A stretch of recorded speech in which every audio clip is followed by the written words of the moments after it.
Welcome to the fall sports season finale of this week in Indian Hill Brave Sports here in ESP Media, powered by Sidearm Sports. I'm Jason Griefer. As always, we're joined by Indian Hill Athletic Director Brian Phelps. Brian, good to talk to you once again. Very exciting time here. Very, very busy time as well for you, but a lot of really good stuff to talk about. Well, when you're really busy at this time, that means things are going pretty well. So we're happy to be busy. Yeah, no doubt. And you certainly are that for sure. We'll get into some of that as well, some of the behind the scenes stuff as we go along on the show here today. But first, let's talk about your teams. Football begins its playoff jaunt with a rather comfortable victory over Oakwood, 42-3, in control throughout there, never really threatened in that one. So you're going to get Valley View coming up this Saturday night here. And everybody, and we've discussed what's looming ahead in a week's time here, and obviously we know the coaches are not going to look past Valley View. You got to take care of business there, but the Wyoming showdown is looming, and they've now had 2 weeks off because their game against Taylor was canceled. So now they've had an extra week to sit, but where they finally get going this week, we presume. Obviously Wyoming knocked you guys out in the playoffs last year, and so that's obviously lurking is there as well. Is there any kind of buzz around the school right now in the fact that potential matchup is 1 week away, or are they just trying to keep focused on Valley View right now, given everything else around them? Valley View is going to be a great opponent for us this Saturday. Every game from here on out is going to be a test. And even backing up to Oakwood, they got off the bus, and we knew that we could have a tough night, and we were lucky, not lucky. We were prepared to do what we were ready to do, and we took care of business there. But Valley View is going to be a tough game. They're typically good-sized kids and very well disciplined, and they're a high seed as well. So that's the game we're looking at right now. And I don't think anyone would tell you any differently, that all the focus is on this Saturday night versus Valley View at 7:00. And again, thankfully, we have the chance to host that game. In looking at the way this season has gone, this has been a season of dominance for your team thus far. Again, still a long way to go, but the way they've played thus far, it's been one lopsided win after another. You're just getting yourself established there at Indian Hill. How would you assess the level of performance they have achieved week in and week out?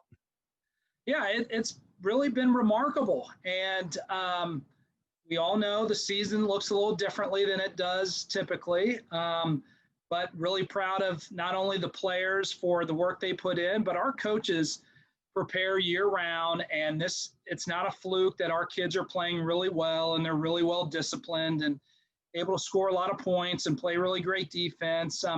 But on the other side of that, we know that the lopsided wins are most likely over, and we're going to get true tests every single time we get to play. And we're looking forward to playing for a few more weeks. Obviously, that's where we are at this point. But being the new guy in, I can't be more impressed with the dedication every single person that's part of our football program has day in and day out. I mean, it's very remarkable, no doubt. And their remarkable season hopefully will continue for a few more weeks. Hopefully, when we kick off the winter sports season here on the podcast, we're still talking about the football team. That wouldn't be a bad thing, I presume. Let's move on. Let's talk about cross country here. Just finished up the CHL meet over the weekend, so now we got the districts coming up out at Voice of America, and it's a park that seemingly everybody around the area just loves, and everybody's familiar with it.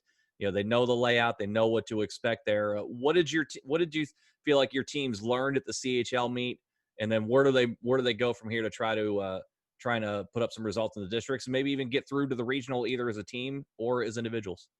Yeah, well, I had the opportunity to spend the whole day out at Christ Church for the CHL meet, and I know we didn't break a bunch of records, our personal records and all that kind of stuff, but we got a chance to see the CHL competitors all in one place and race against some really good boys and girls runners. So I think it gave us where that mark is going into districts, not only for the CHL opponents, but for the rest of our district. And I would expect our times get a lot better this week. I like most schools, our kids love running at Voice of America. It's a great place to have a cross country meet, and we expect for our kids' times to be the best times they've been this week all year long.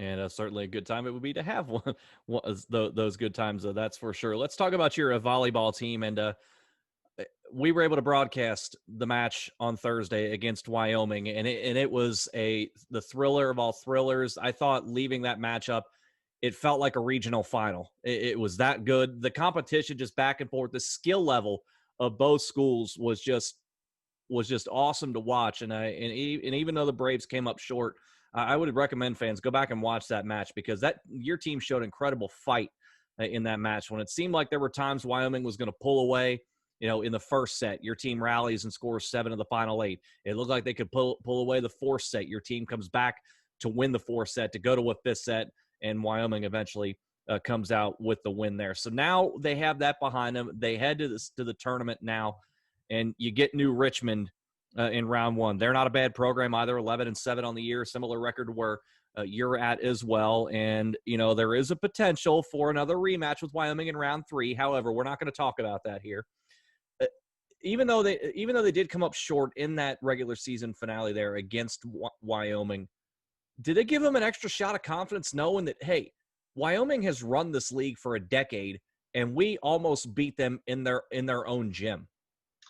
Well, we talked about it last week that when we had Wyoming at our place, we felt that was the best match we played all year. We came up short, obviously, but it gave us a lot of confidence going into the rest of the season, and in particular, this last match of the regular season with Wyoming. And that's what we want. We played a great match. They deserved to win. They were the better team by, just that much. Mm-hmm. But golly, we gave them all the fight that they wanted. And we are playing our best volleyball going into the tournament. And every team wants to say that. I feel like that's the way we are really for all of our programs. But to get that boost of confidence, knowing, where Wyoming sits in the league and in the city for volleyball, that we're right there. We're excited to play our first game at Princeton versus New Richmond at 1:00 on Saturday. And that's a match that got canceled earlier in the year. We're supposed to have a try match with Summit, and because of the new rules, we weren't able to play them, and we tried to find a reschedule. It didn't happen. So it works out great that we get to play New Richmond on Saturday. Doug Foot's an awesome AD at New Richmond, and we look for ways to get together. So we'll see the Lions on Saturday at 1:00. One of the things I was also impressed with during that match against Wyoming was when your team would call a timeout, Coach Hughes' message to your team was not any longer than 15 or 20 seconds, and they're going right back out there. So I'm sitting there thinking this from two perspectives. One, she has enough of a command of her team and respect from her players that she doesn't need to convey a long message. And two, you also have a really, really smart group of girls that don't need to hear a prolonged message. They know what they need to adjust on, and they go back out. Where do you see that fall? In those situations in particular, they don't need a lesson at that point, right? The preparation's in. It's those short, quick reminders, maybe a boost of confidence. We're okay. Take a breath. You let your seniors lead, and that's how Coach Hughes runs her program. And they know that she knows they don't need to that she doesn't need to talk the entire time out. It's just those quick bullet points, get them back on track, get back out there, win the next point. And I can also see as well, nobody believes in her players more than Coach Hughes does. That's very evident on the sidelines watching her coach them up, that's for sure. So best of luck to them going forward into the state tournament. Again, hopefully we're talking about them when we reconvene to talk about winter sports here. Let's move on to the pitch. Let's talk about boys soccer. Started to right the ship again towards the end of the regular season. You got wins over Taylor, Seven Hills, but you're also getting the offense going again. So that's certainly a good thing. And that's been kind of an up and down thing throughout the season for sure. Team took a step back from last year when they nearly won the CHL away from Wyoming. Obviously, there's a lot of talent that was on that team that you don't have back for this year. Given that fact, do they feel like from where they were last year to this year that they would need to make a run in the playoffs, third round, fourth round, whatever the case may be, to consider this year a successful year? Or do they already feel like they're at that point? Yeah, I don't think that's the case that they needed a long run in the tournament.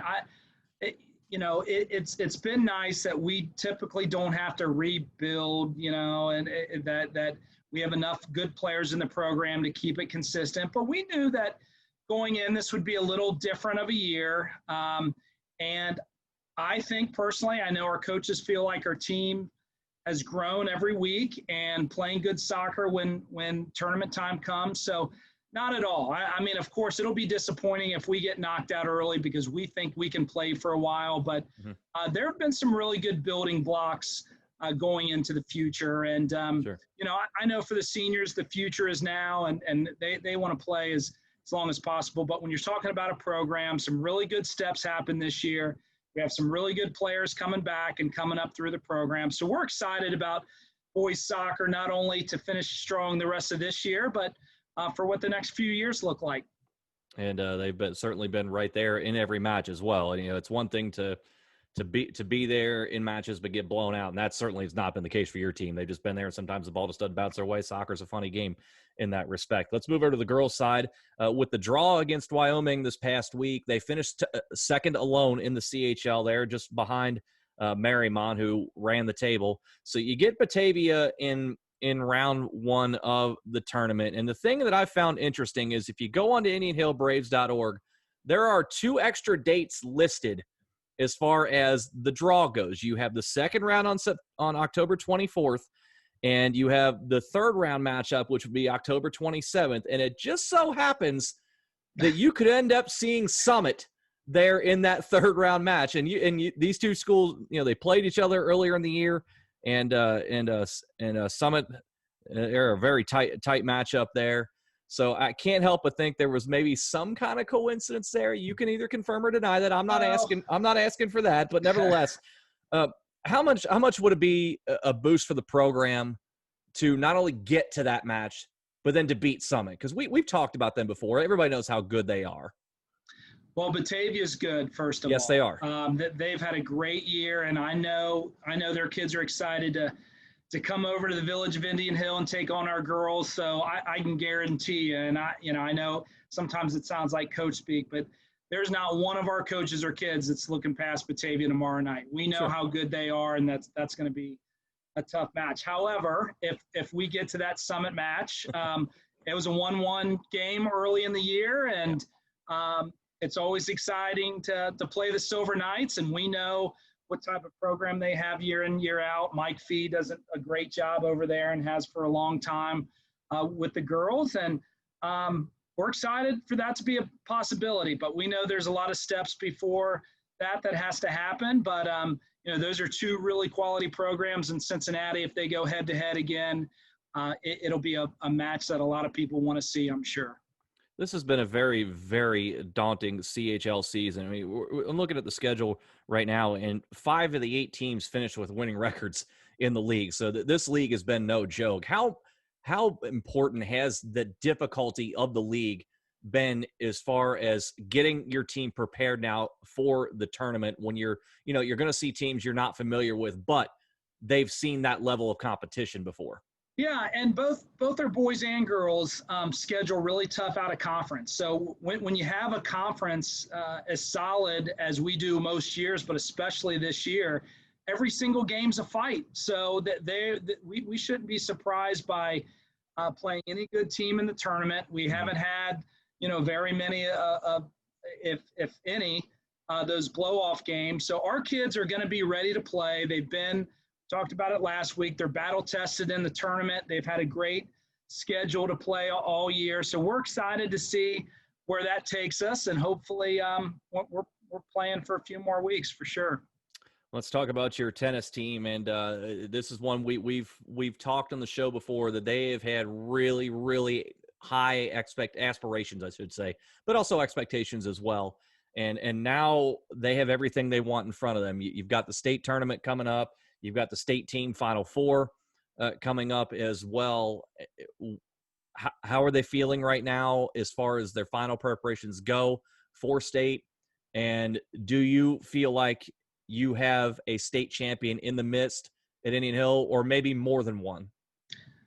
Well, they're really excited to answer your first question. How are they feeling? They're super excited to have a singles player and 2 doubles team make it to the state tournament. 5 kids of your 7 is almost unheard of, really. And it was just such an exciting day, and to be able to play out at the ATP for our I think about our second singles, to be on center court, to beat a good West Union team to advance was just a lot of fun. And so, yes, they are excited about getting to the next part of the tournament, which is Friday, and see what happens. You know, we know it'll be tough to be state champs at the end of the day, but we have a chance, and that's all you ask for. And then when we go into Sunday, you know, we're one of the best 4 teams in Division II in the state of Ohio. And what an accomplishment that is. We played Columbus Academy first match, or one of the first match. I think it was the first match of the year, a 3-2. They are typically, you know, one of the best teams as well in the state. So we kind of know where we sit. That match could have been ours just as well as it was theirs. So that gives us confidence. And hey, we have the chance to be state champs in a few different ways in tennis. And like I said, most teams never get that opportunity to even get that far, and we do. So hopefully we can take advantage and make the most of it. I think most teams would dream of having one opportunity at a state champion here, and you've got a chance for multiple to happen over the next week or so. So we'll be keeping track of that. Let's talk about field hockey. Postseason starting for them as well. You're starting as a 3 seed in the Southwest against St. Ursula. And we talked last week, you know, the matchup is always difficult to try to beat a team a third time, and your team's going to have to do it in order to advance on to the next round there. And you could possibly see Ursuline in round 2, who fell to them early in the year, but it was in overtime. So, I mean, it's just a little thing here or there, splitting hairs between the talent there for sure. Have coaches talked with you about their goals and what they want to do in the tournament? Do they have in mind like a destination they'd like to get to? Would they be happy with getting out of the Cincinnati region? I know we've talked on here in the podcast before about how loaded this Cincinnati region is. Would that be how big of an accomplishment would be for them to get out of Cincinnati at least? Well, you know, I'll start off with kind of the beginning of the year, and not speaking for the coaches, but you know, I think the expectation or the hope was we have a nice season. Yeah, it was hard to kind of know what type of season we would have. But now that you get to this point and the season that we've had and the success, we're not selling ourselves short. Yes, the first goal is to win the first tournament game. That's where you have to start. But I don't think just getting out of Cincinnati will be enough. That will be the next goal if we get through Thursday night is to get out of Cincinnati. But hey, maybe this is our year. I think the kids are looking at each other. The coaches are looking at each other. Why not? Yeah. The 2 teams that beat us, that are seeded 1 and 2 ahead of us, were 1-goal games, overtime games. So why not us be able to get out of Cincinnati, and then let's see what happens. So it's been a great year for these girls and coaches, for our school. We've talked plenty about it. Field hockey's not on the map like a lot of our other sports are. It's just not as popular around the state with number of teams. So for us to have this type of year and bring that attention to our school and our program and our kids, I think is just awesome for our kids and our school. And they've had a very, very fine season thus far as well. As you said, a bounce here, a tip there, and they're the number 1 seed and looked upon as the favorite to get out of Cincinnati for sure. As we're winding down here and wrapping up the fall season here on the podcast, you know, there's a lot of interesting things have happened here over the last few months, to say the least. You're the new man at Indian Hill, so you're trying to get, you know, put names with faces, which is not easy to do all the time because everybody's got a mask on and you don't always see people as often as you normally would under normal circumstances. And then, you know, you've talked about, you know, schedules getting changed, games getting added, rescheduling attempts not working out, and so on and so forth. When you look back to around when our conversations first began in late August, you know, around that time when schools were getting ready to start, the seasons were just kicking off, did you envision completing the entire fall sports season without any delays? Yeah, that's a really good question. I think that we just tried to take the mindset, we're going to try to do everything that we're told to do to keep our kids and coaches healthy. We're going to take it a day at a time, a week at a time, and see what happens. I don't know if I necessarily thought I know I didn't think there's no way this is going to happen, but I was probably a little pessimistic that we wouldn't have more interruptions. But for the most part, I'm pretty positive and optimistic guy. And I thought, okay, we get a chance to get going. We have our protocols and procedures in place. We trust our administration. We trust our coaches to continue to ask our kids to do what they're being asked to do. And we knew if we did that, it gave us the best chance to finish the season. Even though we're not there yet, that rug can be pulled out from under us at any time. But I think because we've been so vigilant and fulfilling the things we've been asked to do, it's given us this chance so far. So, none of us really knew what to expect. This is unprecedented times, as we all know. And we're thankful that we're to this point so far. Yep. And now the next hope is that every team gets to finish their season without it being cut short because new regulations or protocols or procedures coming out. Now that we're closing the page here on the podcast of the fall season, we're now going to turn our attention to the winter season, and things are already starting. Preparations already underway for that for a lot of places, for sure. When we reconvene next here on the podcast, what can Braves fans look forward to us featuring or talking about as far as your winter sports teams? Yeah, well, I'm really excited about winter. We have the defending state champions in boys swimming, and they're going to be excited to get back in the pool and complete their season. Have some really top wrestlers. So, we're still unsure and unclear exactly what those two seasons are going to look like. And we know that that could be really tough to pull off, but both of those programs are strong.